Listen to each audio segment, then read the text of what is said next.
You remember the associative property, the way I told you to remember that, is about how you associate with people. Associative property, if we have 1 plus 2 plus 3 and we group the 1 and 2 together, but then the next time we group the 2 and the 3 together, the numbers are exactly in the same order. However, we grouped them differently, just like you associate a group with different people. So that should be a way that you remember the associative property. We talked about, the next one was the commutative property. Commute is just like people commute to and from school. A lot of times people say, oh, do you stay on campus at LSU? No, I commute. I go back and forth. But actually, you commute to St. John every day. You come and you go. I don't think any of you spend the night here. Not that I know of. Anyway, so you go back and forth, back and forth. Well, same thing with commutative property. It says we can take these two numbers and we can change the order. We can move them. And the answer is still the same. We all have our own identity. How we look, how we act. But you know what? If I have a 6 and I add a 0 to it, it doesn't change it. It's still a 6. If I have a 9 and I multiply it times 1, I still have a 9. Which tells me, the identity property tells me that I can add 0 to any number, or I can multiply any number by 1 and I still get the same number. That's your identity property. I hope everyone in here knows we've said it enough about an additive inverse. And there's a few things we've talked about with the additive inverse. It means number opposites.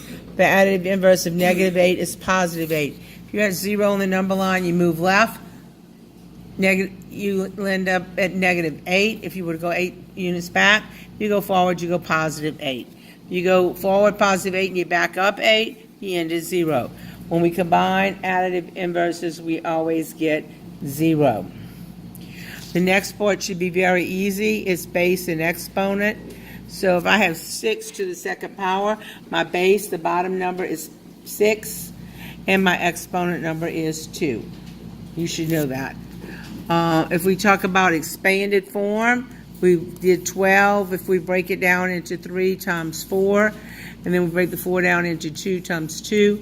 To write expanded form, we write, and I like to underline as I go, 2 times 2 times 3. I look at the ends of my branches. That's expanded form. Exactly what it looks like. It's expanded. It's stretched out.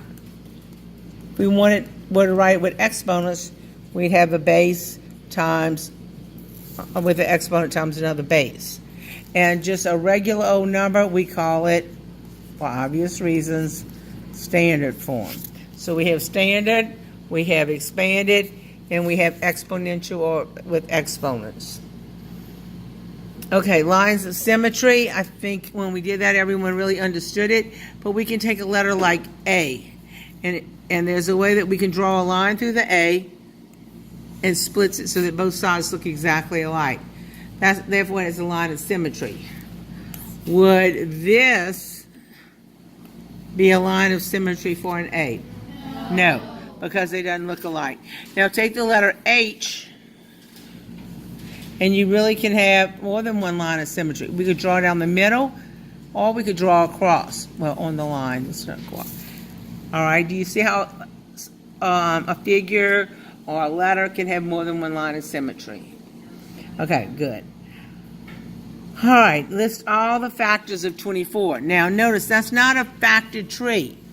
And the way I like to do this is to start, we know 1's a factor, right? Because 1 times 24 is 24. If 1 is a factor, so is 24. Is 2 a factor? Yes. 2 times what? 12. Is 3 a factor? 3 times what? 3 times what? 8. Is 4 a factor? 4 times? Is 5 a factor? No. So here's all my factors of 24. 1, 2, 3, 4, 6, 8, 12, 24. Pretty easy. Pretty easy. So let's just look at another one just in case. Take as many notes as you want to. 36. If I take 1 and 36, 2 is a factor with 18. 3 goes into 36. 12. 4 goes into 36. 9. What about 5? What about 6? Yes. 6 is a factor, but I don't write it twice because 6 times 6, they just want to know if it's a factor. Is 7 a factor? Is 8 a factor? No. And then I'm back to 9, and I don't need to write again. So that is just writing all of the factors of a number. Now we go to the prime factorization. That's where it says that. We're going to use the factor tree. Break it down into 7 times 8. Break the 8 down into 2 times 4. And break the 4 down into 2 times 2. Look at the ends of the branches. I have 2 times 2 times 2. Next number in line would be times 7. All right, if I wanted to write it with exponents, I'd write 2 to the third times 7. I will take either one of those.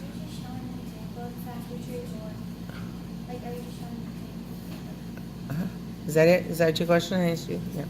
Okay, cool. So the prime factorization of 56 would be either here or you can do it here. I'm okay with either one.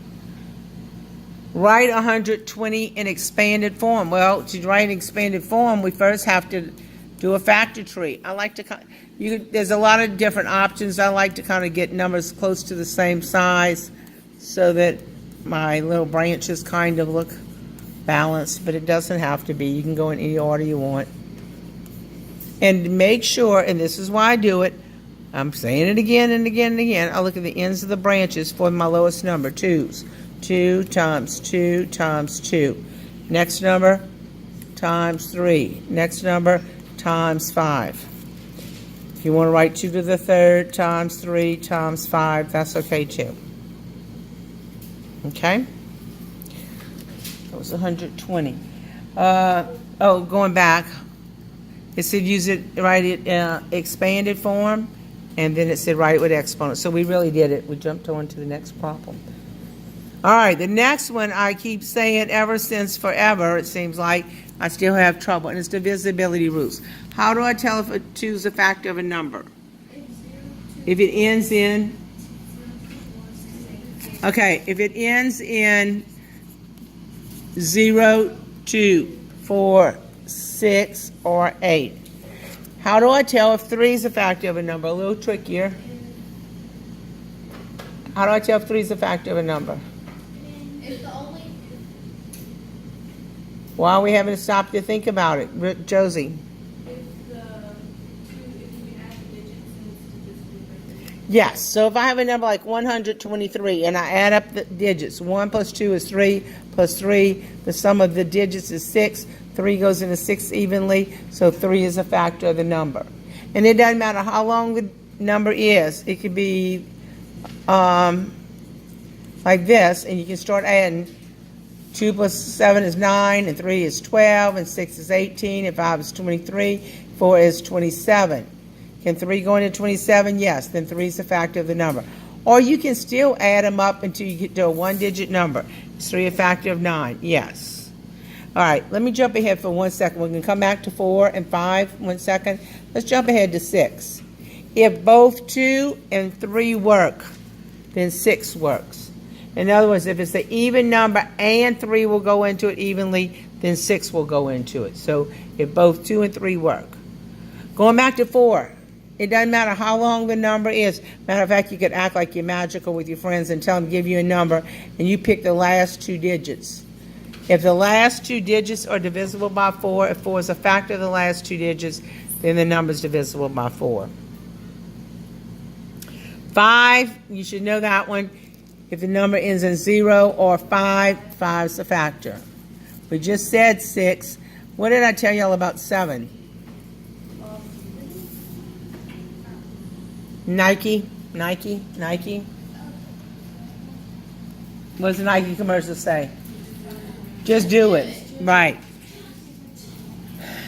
So I think there actually is some weird combination that was way more complicated than just dividing it, okay? It was more complicated. So just check for 7. 8, I didn't put on the sheet, but take half of the number. Take half the number and check for 4. Check for 4. So if the number is 200, take half of it, 100, and it's 4 a factor of 100, then 8 would be a factor. I don't think you have anything like that on the test, but it's good for you to know. 9 follows the same rule as the 3's, except the sum of the digits. When you take the sum of the digits, it must add up to a number that is evenly divisible by 9. So, for example, if I have 234, if I add 2 plus 3 is 5 plus 4 is 9. 9 goes to 9, obviously. 9 is a factor of that number. The prime numbers. How many numbers, not how many prime numbers in the world, there's tons of them, but how many prime numbers from 1 to 100? 25. Thank you, 25.